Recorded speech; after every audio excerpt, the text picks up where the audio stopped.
Buen día, es un gusto que me acompañen en otro video del curso Inteligencia Artificial basada en datos, el segundo de la serie. En el video anterior hicimos un recorrido rápido sobre el desarrollo de la inteligencia artificial. Hoy vamos a desglosar un poco más algunos conceptos básicos para entender mejor en qué consiste esta tecnología. Y empezaremos precisamente por entender qué relación hay entre datos e inteligencia. Comencemos. Los datos se han establecido ampliamente en el lenguaje tecnológico, económico y político como el petróleo del siglo XXI.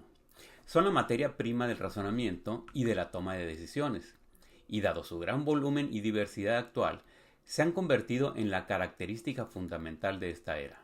Sin embargo, y a pesar de un claro consenso al respecto, no existe una definición aceptada globalmente de lo que es un dato ni de lo que son sus productos derivados. Una definición aceptable de datos en el contexto que nos interesa es la siguiente.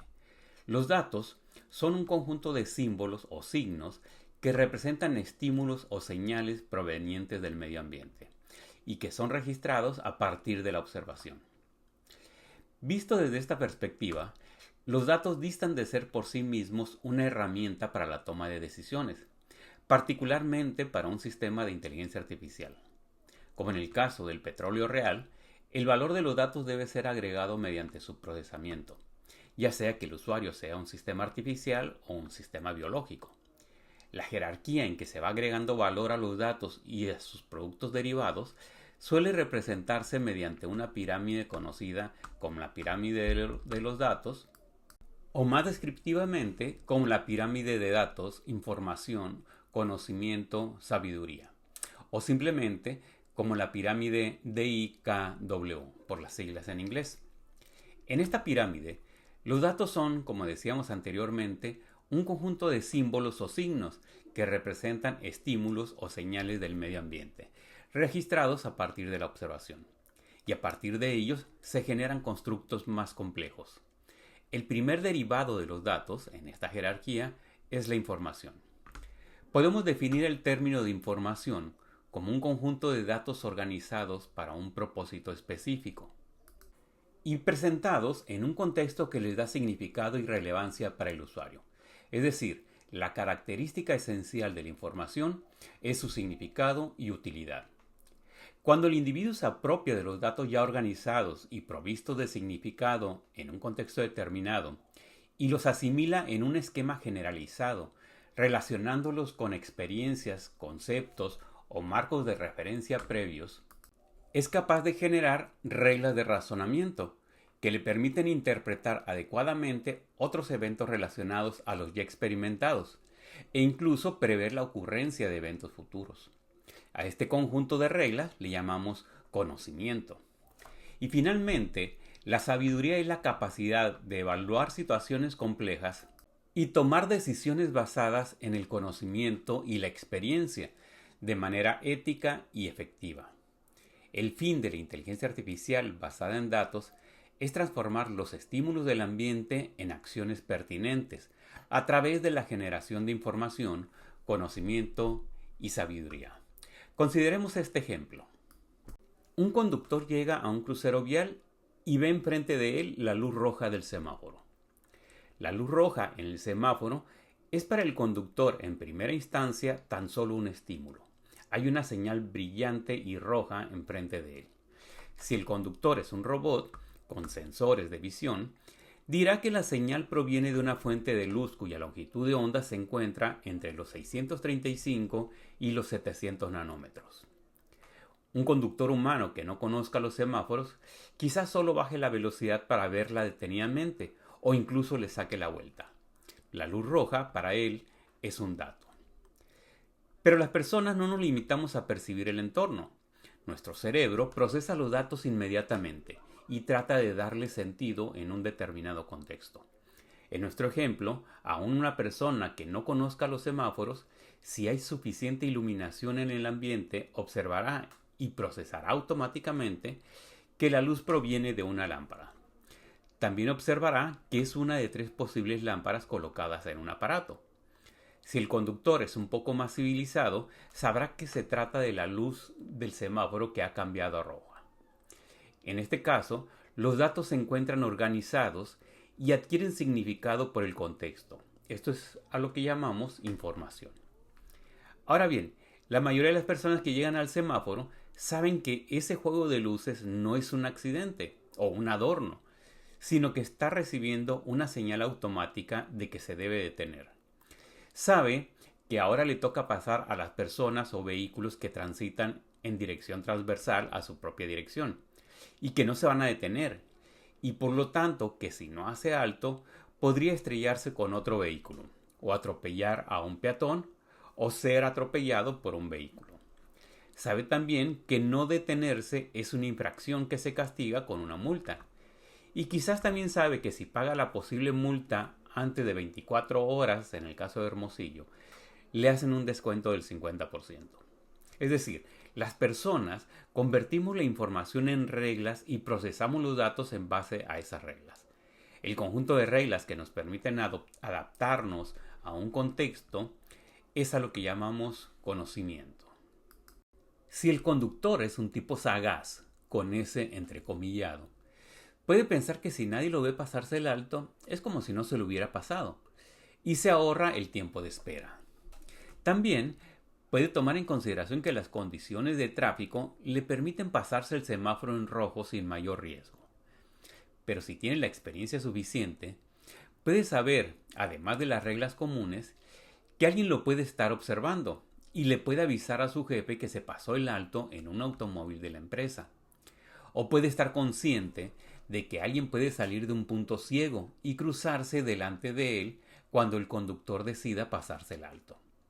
O puede entender que si otros lo ven pasarse el alto, eventualmente nadie le va a hacer caso a los semáforos. La autoridad de tránsito va a incrementar las multas para volver a tomar control del tráfico y la próxima vez que este conductor se pase un alto, debido a una urgencia quizás, le va a salir más cara la multa. La experiencia y la capacidad para generar conocimiento más ajustado a contextos específicos es lo que llamamos sabiduría. El objetivo de la inteligencia artificial es generar y aplicar conocimiento de forma automática para la toma de decisiones. Un objetivo más pretencioso pudiera ser generar sabiduría artificial. Sin embargo, hay que observar que alcanzar la sabiduría requiere un nivel avanzado de conciencia, ya que solo a través de la reflexión consciente se puede alcanzar una comprensión profunda de las situaciones, los valores y las consecuencias de las acciones. Y por el momento, lograr conciencia en sistemas artificiales aún es material de ciencia ficción, técnicamente inalcanzable, al menos en el corto y mediano plazo. Quedémonos, por lo tanto, en el realista nivel de generar y utilizar conocimiento mediante sistemas artificiales, que corresponde a dos áreas de la inteligencia artificial: el aprendizaje automático y el razonamiento automático. El aprendizaje automático, conocido muy popularmente por su término en inglés Machine Learning, es una rama de la inteligencia artificial que se enfoca en desarrollar modelos matemáticos y algoritmos computacionales para identificar patrones en conjuntos de datos, representarlo mediante reglas que se utilizan posteriormente para tomar decisiones de forma automatizada y mejorar su rendimiento con el tiempo sin necesidad de programar y actualizar cada tarea de forma explícita. El concepto central del aprendizaje automático es que las máquinas pueden aprender de la experiencia, de manera similar a como lo hacen los seres humanos, y ajustar su comportamiento con base en nueva información. Y aquí, un paréntesis filosófico muy breve. En el contexto de la inteligencia artificial, aprender significa simplemente reconocer patrones en los datos y ajustar las respuestas de la máquina a partir de las reglas generadas a partir de esos patrones. Esto no necesariamente es lo mismo que el aprendizaje humano. Y claro, todo dependerá del marco filosófico de cada persona.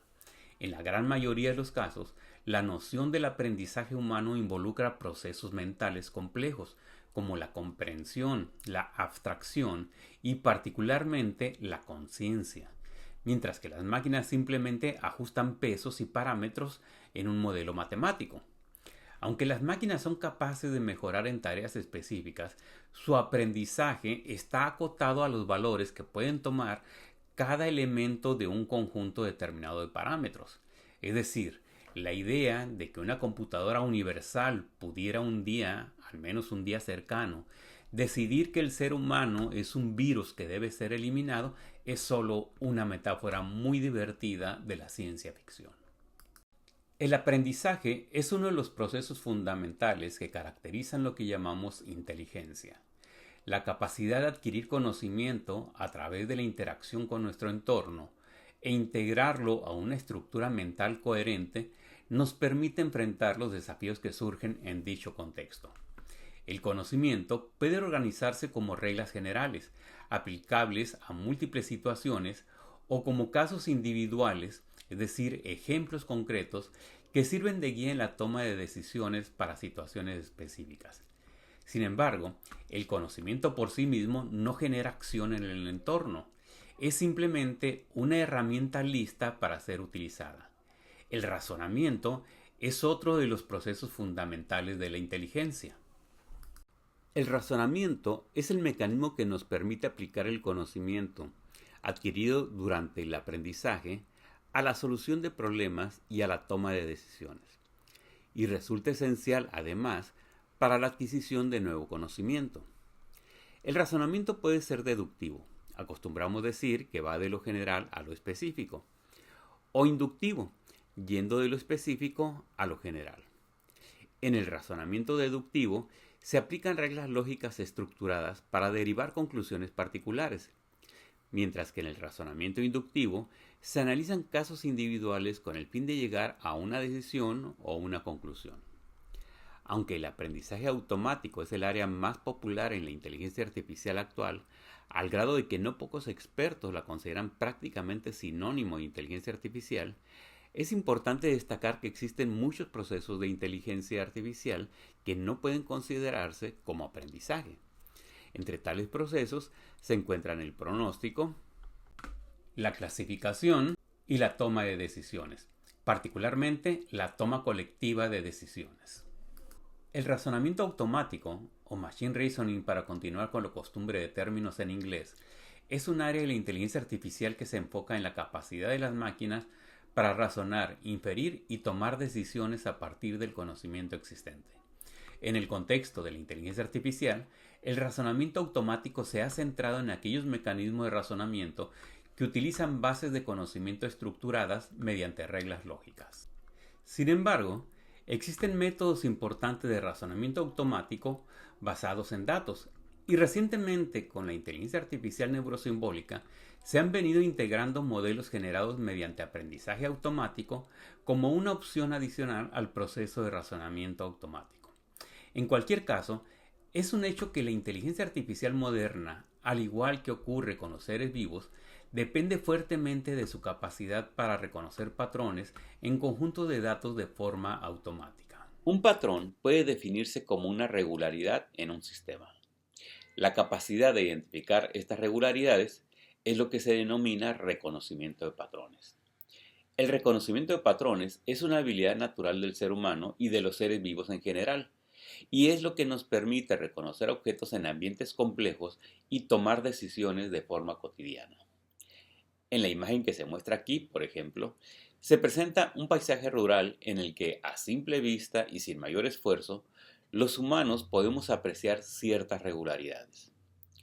Estas regularidades en la imagen nos permiten reconocer los límites imprecisos entre las diferentes áreas. Podemos ver claramente un camino de terracería en el que distinguimos la tierra, piedras y vegetación, todos mezclados. Identificamos las zonas por donde transitan regularmente los vehículos con ruedas, los bordes de las montañas, el desfiladero, la vegetación, diferentes tipos de piedras, la dispersión de la tierra con el paso de los vehículos, etc. Si observamos muy de cerca esta imagen, una imagen digital por supuesto, veremos una colección de puntos, los famosos píxeles. E incluso, si observamos una versión analógica de esta imagen, observaremos las piedritas y los granos de tierra, no las líneas que delimitan las zonas que nosotros percibimos. Eso es el reconocimiento de patrones, una habilidad natural y fundamental de todos los seres vivos. El ser humano ha tratado desde su origen de identificar las regularidades en su entorno, y a partir de esas regularidades generar modelos abstractos que le permitan anticiparse a los cambios. Estos modelos, utilizados por los seres humanos para dominar su entorno, son representaciones parciales de la realidad, limitadas por las capacidades del ser humano para sensar su entorno. De esta manera, a lo largo de la historia se han creado explicaciones simples, es decir, modelos de la realidad que eventualmente son perfeccionados o reemplazados por nuevos modelos que se ajustan mejor a lo que somos capaces de observar. Estos modelos no necesariamente serán exactos en un sentido universal, ya que siempre estarán limitados a la naturaleza humana. Esta idea fue planteada hace cerca de 2500 años por el filósofo y sofista griego Protágoras de Abdera, de acuerdo con una famosa frase que se le atribuye y que reza: el hombre es la medida de todas las cosas. Esta frase ha sido objeto de gran controversia desde su origen, como se refleja en obras de Platón y Aristóteles, ya que puede interpretarse como una idea que pone al ser humano como superior y de naturaleza diferente a todos los demás seres, incluyendo los dioses. Sin embargo, otra de sus interpretaciones es particularmente interesante. Podemos entender la frase de Protágoras como un reconocimiento, como la aceptación incluso modesta, de que el ser humano evalúa las cosas, la naturaleza, la existencia en su totalidad, basado en sus propias limitaciones de percepción. Un punto de vista similar se deriva de una conocida alegoría planteada por uno de sus detractores, el propio Platón, la famosa alegoría de la caverna. En esta conocida metáfora, Platón describe a un grupo de prisioneros que han vivido encadenados en una cueva, viendo hacia una pared desnuda. Los prisioneros juzgan el mundo, nos explica Platón, a través de las sombras proyectadas en ella por objetos comunes, sin poder apreciar los objetos como realmente son. Uno de los prisioneros es liberado y arrastrado fuera de la cueva, donde se ajusta gradualmente a la luz del sol, y comienza a entender que las sombras que una vez creyó que eran reales son meros reflejos de una realidad mayor. La intención principal de Platón con esta alegoría es plantear la importancia de la educación. Los modelos de los prisioneros son pobres, debido, dice Platón, a la falta de conocimiento, pero pueden ser mejorados gracias al estudio más profundo. Por supuesto, los cuestionamientos de ambos filósofos acerca de la validez de los modelos como descripción de la realidad son diferentes. En el caso de Protágoras, en una de las interpretaciones de su frase, los humanos no podemos ver más allá de lo que nuestras limitantes sensoriales nos permiten. Es decir, jamás podremos conocer la realidad como realmente es. Mientras que en el caso de Platón, la deficiencia de nuestro entendimiento es consecuencia de un conocimiento inmaduro que en algún momento puede mejorar.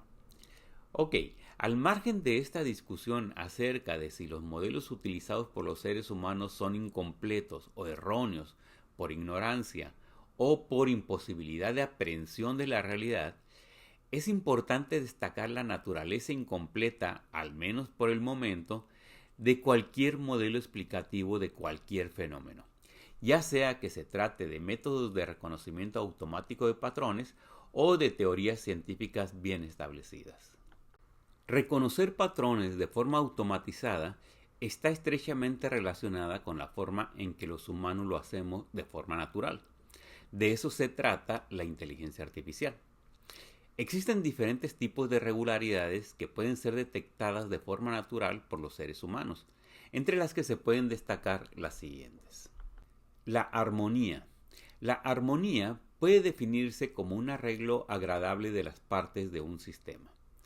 El término proviene de una palabra griega que significa conjunto, acuerdo, concordia. Esta palabra se usa comúnmente para denotar formas de concordancia y acuerdo en el ámbito social y musical. Sin embargo, puede hablarse también de armonías visuales, olfativas, gustativas o táctiles.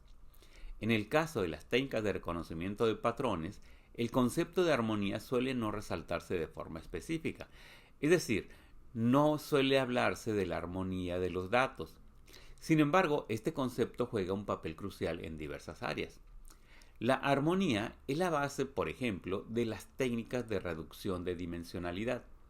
Estas técnicas se utilizan para reducir el número de variables en un conjunto de datos, para simplificar su procesamiento al mismo tiempo que se conserva su estructura esencial. Es decir, con estas técnicas se busca representar el conjunto de datos mediante un conjunto de variables lo más pequeño posible, pero que proporcionen información complementaria no redundante y suficientemente descriptiva de los datos. O lo que es lo mismo, se busca generar una descripción armoniosa de los datos. Otros usos de la armonía en inteligencia artificial es el uso de descriptores para tareas específicas, como el reconocimiento de texturas en imágenes, la reducción de ruido en los datos o el diseño de sistemas multiagente. El ritmo. Esta forma de patrón se refiere a cualquier movimiento regular y recurrente marcado por la sucesión alternada de elementos débiles y fuertes, o bien de condiciones opuestas o simplemente diferentes. Una onda periódica es una forma simple de comportamiento rítmico. Sin embargo, otros comportamientos rítmicos pueden no ser necesariamente periódicos. Un caso particularmente interesante son los sistemas cuasiperiódicos como el atractor de Lorentz. La mayor referencia que tenemos del concepto de ritmo procede del arte, particularmente de la música, la poesía y la danza, y representa la forma en que se van sucediendo los sonidos o movimientos de forma temporal.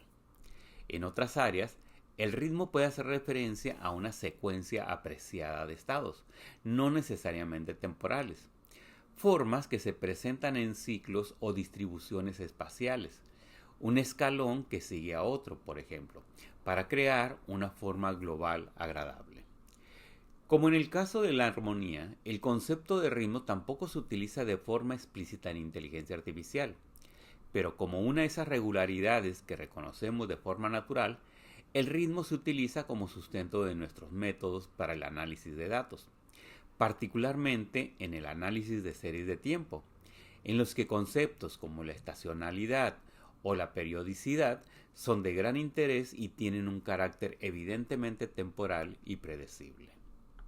La palabra flujo hace referencia al movimiento de una sustancia, un fluido. Ese flujo puede tratarse de una corriente o de una emanación. Los seres vivos reconocemos de forma natural el flujo. Aunque típicamente se asocia el flujo a un líquido, actualmente el término se utiliza para referirse a cualquier situación en la que una cosa parece discurrir o viajar, ya sea que se mueva o no. Así, puede hablarse del flujo de actividades en un proceso o del flujo de efectivo en una empresa. La dinámica de fluidos es una rama de la física matemática que estudia el movimiento de los fluidos, ya sean líquidos o gases, y las fuerzas que actúan sobre ellos. Este campo, como muchos de la física, están profundamente desarrollados, y muchos de los conceptos y la matemática usados en esta área se utilizan en inteligencia artificial. Posiblemente el caso más evidente es el uso de las técnicas de descenso de gradiente para entrenar modelos de optimización, particularmente en las redes neuronales. Otros conceptos como son la turbulencia, la viscosidad y la difusión suelen emplearse para ilustrar cómo fluyen los datos a través de los sistemas, cómo evolucionan los modelos y cómo se pueden optimizar los procesos. La simetría, que puede definirse como la invariancia de un objeto, forma o sistema bajo ciertas transformaciones. En otras palabras, un objeto es simétrico si después de aplicar una transformación su apariencia o estructura no cambia. El caso más conocido, y por ello más obvio, es el de la simetría geométrica. En este caso hablamos de simetría ante operaciones como rotaciones, reflejos o traslaciones. Sin embargo, la simetría es un concepto más general que la simetría geométrica. Este concepto es fundamental en matemáticas, física, biología, arte y muchas otras disciplinas, ya que a menudo está relacionada con el equilibrio, la armonía y la eficiencia. El concepto de simetría es estudiado de manera formal y generalizada en una rama de matemáticas conocida como teoría de grupos. En gran medida, gracias a esta herramienta, el concepto de simetría es ampliamente utilizado en inteligencia artificial, más allá de su aplicación evidente al reconocimiento de formas en imágenes. En el procesamiento del lenguaje natural, pueden aprovecharse simetrías asociadas con la estructura y semántica del lenguaje para ampliar la interpretación automática de textos. Por ejemplo, la relación entre hombre y mujer es similar a la relación entre hechicero y hechicera, lo cual puede representarse como una simetría en el espacio de palabras. También pueden aprovecharse relaciones simétricas en el análisis de series de tiempo para identificar patrones cíclicos o repetitivos. En la inteligencia artificial generativa, el concepto de simetría es muy útil para la generación de secuencias de datos o estructuras repetitivas. Y en muchos casos, reconocer simetrías en los datos puede simplificar considerablemente el procesamiento al reducir el espacio de búsqueda de una solución. La proporcionalidad es un concepto matemático que describe una relación o razón constante entre magnitudes medibles. Decimos que dos cantidades son proporcionales si al variar una de ellas la otra varía de forma directa o inversa, manteniéndose una razón constante entre ambas. Esa constante puede tener cualquier valor. Imaginemos un producto cuyo precio es directamente proporcional a su peso, con una razón de 1.13. Entonces, si un kilo del producto cuesta 10 pesos, 2 kilos no cuestan 20 pesos, sino 22.60, como se muestra en el ejemplo, donde he obviado el manejo de unidades para simplificar, ustedes no se fijen, y que se obtiene al utilizar la tasa de proporcionalidad. Mientras más producto sea, más caro resulta por kilo. Como es de esperar, el concepto de proporcionalidad sí es ampliamente utilizado en inteligencia artificial y en ciencia de datos, al igual que en todas las áreas de la ingeniería y la ciencia. El manejo de proporciones es básico, por ejemplo, en la preparación de los datos. Esto es, en la fase previa al modelado y extracción del conocimiento en un conjunto de datos, un tema que analizaremos en otros videos más adelante. El ajuste de coeficientes en los algoritmos de aprendizaje automático se realiza aumentando o disminuyendo su valor de manera proporcional al error durante una etapa de entrenamiento. La detección de eventos anómalos se realiza muchas veces al observar que se pierde el comportamiento proporcional de un sistema. Y en fin, este concepto se utiliza en muchos otros casos para el reconocimiento de patrones. El reto de la inteligencia artificial es desarrollar algoritmos computacionales y métodos matemáticos capaces de emular en las máquinas esa capacidad natural de los seres vivos para reconocer patrones. El objetivo de la inteligencia artificial es desarrollar máquinas capaces de realizar actividades complejas tomando las decisiones necesarias para ello de forma automática, es decir, sin la intervención de un operador humano. Para tratar de conseguir este objetivo, utilizamos metáforas para el desarrollo de algoritmos. Es decir, tratamos de emular en las computadoras comportamientos parecidos a los que utilizan los seres vivos y la propia naturaleza. ¿Cómo aprendemos, por ejemplo? ¿Cómo razonamos? ¿Cómo nos organizamos para resolver tareas que pueden ser demasiado complejas para un solo individuo? ¿Cómo tomamos decisiones en grupo? ¿O cómo mejoran las posibilidades de éxito de una especie a través de la evolución? En inteligencia artificial analizamos cómo ocurren esos procesos en la naturaleza y después tratamos de emularlos de alguna manera con algoritmos computacionales. En este video hemos establecido algunos puntos que nos servirán como base para el desarrollo de temas más específicos. Analizamos la forma en que los seres humanos transformamos datos en conocimiento, pasando por la información y llegando incluso a la sabiduría. Definimos estos conceptos que son la base para entender qué hacemos en inteligencia artificial. Hablamos de dos de los grandes temas que aborda la inteligencia artificial, el aprendizaje y el razonamiento. Y analizamos la forma en que los seres vivos aprovechan su habilidad para reconocer patrones en la naturaleza para adaptarse mejor a su entorno. Estas son algunas de las bases de la inteligencia artificial. En los próximos videos veremos algunas herramientas importantes para el desarrollo de sistemas inteligentes, bases matemáticas, solo un poco, manejo de proyectos y programación en R. Hasta entonces, pasen muy buenos días, cuídense mucho y no dejen de suscribirse al canal. Nos vemos en el próximo video.